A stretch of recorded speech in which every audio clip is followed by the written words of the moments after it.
میرا کیا قصور تھا؟ کیا میں نے شادی کر کے کوئی گناہ کیا؟ وہ ایک عجیب سی رات تھی۔ مجھے سمجھ نہیں آ رہا تھا میں کیا کروں کیا نہ کروں۔ شادی کی پہلی رات تھی اور وہ دلہن بنی بیٹھی میری بیوی تھی۔ اس نے کہا خبردار مجھے ہاتھ مت لگانا، میں کسی اور سے محبت کرتی ہوں۔ یہ زبردستی کی شادی ہوئی ہے اور یاد رکھو تم کچھ بھی کر لو میری محبت نہ حاصل کر پاؤ گے، نہ میں تمہیں چاہوں گی۔ اس کی آنکھوں میں آنسو تھے۔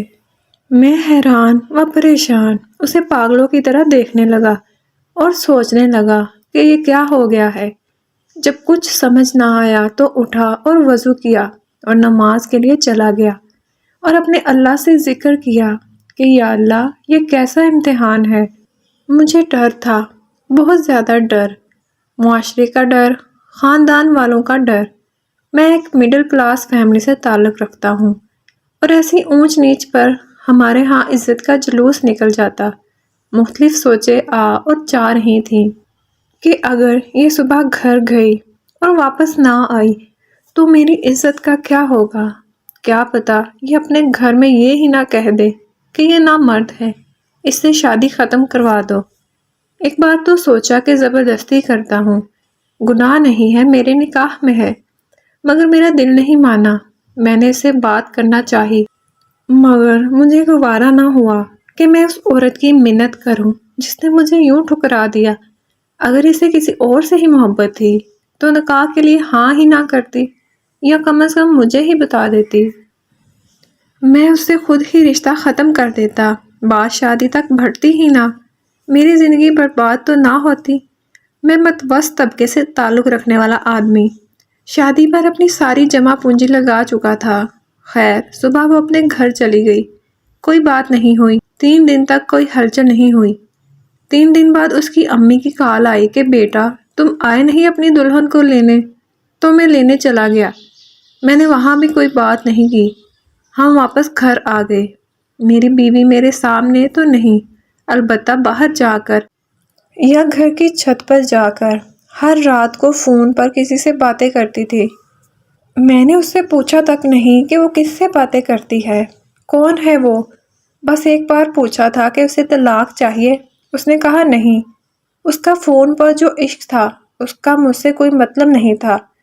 خیر 5 ماہ ایسے ہی گزر گئے۔ میں کام سے تھکا ہارا رات میں گھر آتا، کھانا باہر سے کھا آتا اور جب بھی گھر آتا وہ فون پر ہی باتیں کر رہی ہوتی۔ ایک دن اس نے پوچھا ایک بات پوچھوں؟ میں نے کہا پوچھ لو۔ اس نے کہا کہ آپ کو مجھے دیکھ کر طلب نہیں ہوتی؟ میں نے کہا شادی سے پہلے بھی تو کنٹرول ہی تھا، تو تمہیں کیا لگتا ہے کہ اب بھی نہیں ہو سکے گا؟ مگر اس رات بات کچھ اور ہی تھی۔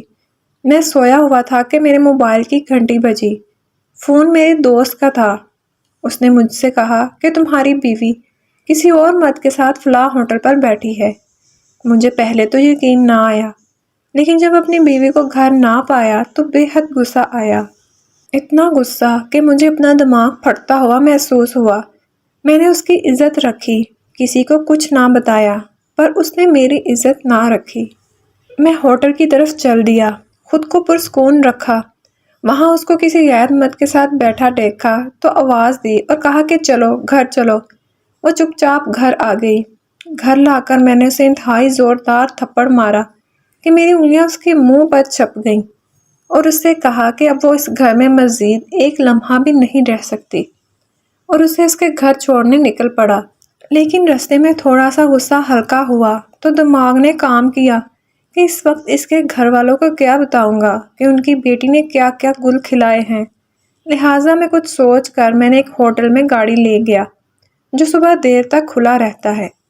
پتہ نہیں ہمیں وہاں کتنا وقت لگا، لیکن جتنا بھی وقت ہم وہاں بیٹھے رہے میں نے صبح ہونے کا انتظار کیا، اور وہ خاموش نظریں جھکائے بیٹھی رہی۔ اس نے کوئی بات نہیں کی، نہ ہی میں نے اس کے کوئی بات کی، اور صبح ہوتے ہی میں اسے اس کے گھر چھوڑ آیا۔ آپ سب سے ایک التماس ہے کہ خدا را اپنی بیٹیوں پر زبردستی نہ تھوپیں۔ اگر انہیں کوئی پسند ہے تو ان کی شادی ان کی مرضی سے کر دیں، تاکہ آپ کے غلط فیصلے سے 3 لوگوں کی زندگیاں خراب نہ ہوں۔ اور پسند کی شادی کی تو اسلام میں بھی اجازت دی گئی ہے۔ اگر ویڈیو اچھی لگے تو اسے لائک کر دیں اور میرے چینل کو بھی سبسکرائب کر لیں۔ Thank you.